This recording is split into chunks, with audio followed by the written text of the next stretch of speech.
Depression, this talented little girl remained America's #1 box office attraction. Shirley began her long film career at age 3, when she starred in an all-child cast Baby Burlesk series, produced and directed by Jack Hayes and Charles Lamont. Lamont is widely credited with being Shirley's discoverer. During the 1930s, the Baby Burlesk short films screened regularly before the main feature. Commonly interpreted as innocent, fun-filled spoofs on leading actresses of the stage and cinema, the Baby Burlesk films are in fact replete with disturbing slapstick jokes and sly innuendos. As the leading lady, Shirley Temple frequently played a prostitute or nightclub performer. In Glad Rags to Riches, she was La Belle Diaperina, a dancer at the Lullaby Lobster Palace. Her beau, Elmer, fails to impress when he chomps down hard on an enormous pickle. In War Babies, Pipsqueak Shirley played the diaper-clad harlot Gloria. The toddler soldiers, hanging around Pete's Buttermilk Cafe, compete for her attention by presenting her with enormous lollipops. Titillating side entertainment is provided by the tap-dancing African-American boy who performs a slow striptease down to his underwear. Down on all fours, another toddler sits open-mouthed beneath an overturned baby bottle. A large sign in the background states, "Sour milk." When things go awry, Gloria comes to the rescue by pulling a rubber glove from her purse and attaching it to a keg of sweet milk. As the youngster suckles away, a man can be heard moaning rather than mooing on the accompanying soundtrack. Shirley's prostitute status is ultimately confirmed when a patron triumphantly picks his teeth with a bobby pin that held up her diaper. Shirley again played a call girl in Politics in Washington. Hired by the nipple and anti-castor oil lobby, she sets out to corrupt a new bumpkin senator. When Senator Clodbuster succumbs to her wily charms, Polly confirms her sex for hire status by stating, I'm expensive. Clodbuster's fall from grace sees him go down on a giant cake, bizarrely spewing white icing behind him like a lawnmower. In the last Baby Burlesk film, Kid in Africa, Shirley played the cannibal civilizing Christian missionary Madame Cradlebait. Attired in hot pants and a white safari hat, the pistol-wielding madam journeys through the jungle accompanied by an obedient troop of African coolies. During a raid, she is captured and stuck in a cliché cooking pot. After seasoning her with salt, the cannibal chief asks the telephone operator to connect him to extension 342. Here they come, girl! 3, 4, 2. After Madame Cradlebait is rescued by miniature Tarzan, the action abruptly shifts to an eerie post-honeymoon scene outside the Squaldorf Hotel. An African child carrying a Weary Nipple Cafe Specials billboard tanks up at the Last Chance filling station by sucking on the end of a gas pump. The mouthfuls he swallows are conveniently monitored on the gulp meter standing nearby. In case you missed it, here's a longer close-up of the pump's nozzle. Nabokov directly linked Kid in Africa's subliminal pedophile code to Lolita via a strategy of reiterated themes and numerology. At the Enchanted Hunters Hotel, Humbert and his nymphette bunk down in room 342.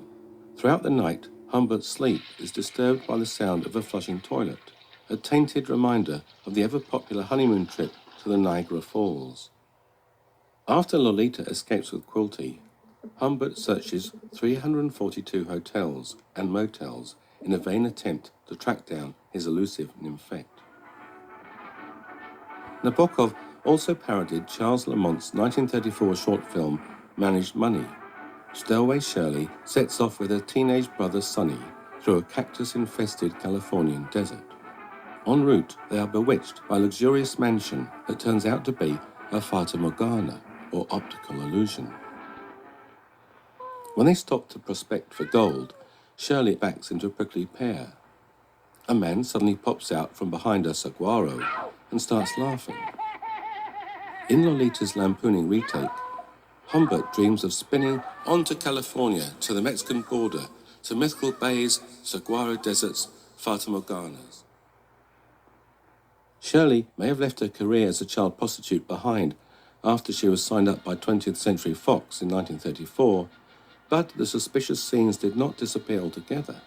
Cast as an orphan, motherless child or runaway, the plot lines of Shirley's feature films now revolved around children's institutions and custody battles. Some guardians displayed an odd talent for meeting untimely ends. In Bright Eyes, Shirley's mother is run over by a speeding vehicle as she crosses the road to catch a bus. Her stern governess meets an equally grisly end in Poor Little Rich Girl. The coincidental car accident theme was ridiculed in Lolita when Charlotte Hayes is run over on the way to posting a letter that would expose Humbert's perverse interest in her daughter. In Bright Eyes, Shirley dances coquettishly down the aisle under the too appreciative gaze of her aviator pals. Brandishing huge lollipops, the all-male crew proceed to maul Shirley. They pick her up, shove a box of Cracker Jacks under one arm, and press her face into an oversized cake that leaves traces of white icing around her mouth. In a mocking reenactment, Humbert complains of catching Little Limp Low dripping a look in the direction of a friendly mechanic and bursting into a perfect love song of wisecracks as soon as he turns his back to buy a lollipop. Shirley often comforts her male co-stars in a too adult fashion. Sometimes she fiddles flirtatiously with their ties. Shades of incest creep into Poor Little Rich Girl, as Shirley lies cradled in her father's arms, stroking his face and singing. Incest seems a safer option than being stalked by a creepy child predator who tries to lure her with peppermint candy. In Rebecca's Sunnybrook Farm, Shirley loses her voice and is examined by a doctor behind a locked door without an accompanying adult. Depraved choreography is seen in Captain January, where Shirley has a close encounter with her dancing co-star, Buddy Ebsen. The gratuitous slapstick gags continued. Some of Shirley's studio portraits also present her in a distinctly inappropriate manner. Further signs of a covert pedophilic agenda are discernible in Curly Top, where millionaire benefactor H.Wood Morgan is utterly bewitched by his orphan ward. Crooning is also new to me. He eagerly anticipates the new thrills on offer in my wonderland. Morgan dreams of an utterly naked cherubic Shirley gilded in gold paint. Although this scene was either cut or censored, in her autobiography, Shirley recalled fearing death by toxic asphyxiation as she plunged a mythical dart into Morgan's heart.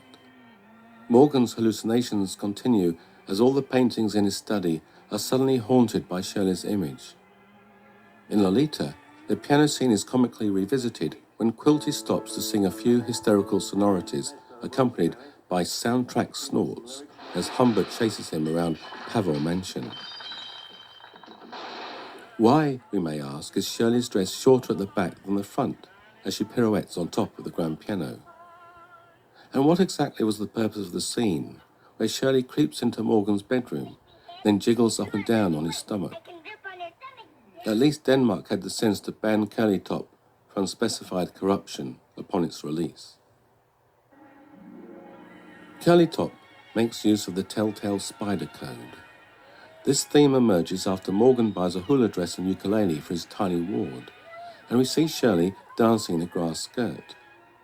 A short while later, Shirley is lying on the beach reading a comic strip. The camera zooms in on a cartoon where a man yells, "There's a big spider in your skirt," to a woman in a hula dress. A voyeuristic close-up of Shirley's buttocks ensues as she rocks back and forth on a seahorse in a swimsuit that is conveniently too small for her. Nabokov parodied this scene by having Lolita swipe the comics from Humbert before flopping down on her belly to read on the piazza. This time it is Humbert who rocks back and forth, as the girl's smell at once set my manhood astir. Despite her enormous popularity, Shirley Temple did have some critics, in the 1930s. American film critic Gilbert Seldes compared Shirley to Mae West, the reigning sex goddess, and recommended her directors face a firing squad at daybreak. Seldes thought Shirley's dimpled cuteness had very little to do with her real power, because at her good moments, something like a growl of satisfaction arises from the men in the audience. Across the Atlantic, British writer Greene similarly argued that Shirley attracted male audiences for all the wrong reasons. In his review of Captain January, Greene queried the director's motivations, asserting the camera was being used in a salacious manner to provoke disreputable enjoyment. In his 1937 review of Wee Willie Winkie, published by Night and Day magazine, Greene again went on the attack, insisting, "Infancy with her is a disguise. Her appeal is more secret and more adult. Her neat and well-developed rump twisted in the tap dance, her eyes had a sidelong, searching coquetry." This time, 20th Century Fox retaliated, winning substantial damages from Greene for implying it had procured Miss Temple for immoral purposes. Nearly 2 decades later, Graham Greene was an early reader and fan of Lolita.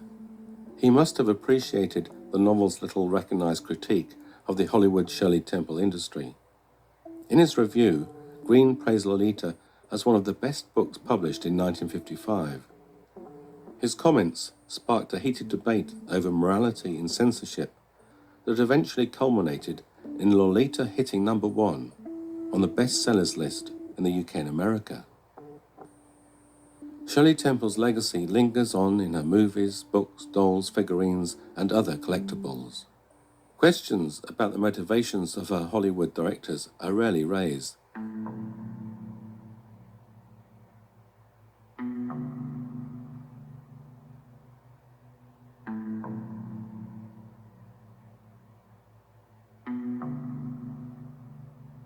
Nabokov very aptly summed up these anxieties when he had Humbert parade past Lolita in "My adult disguise, a great big handsome hunk of movieland manhood."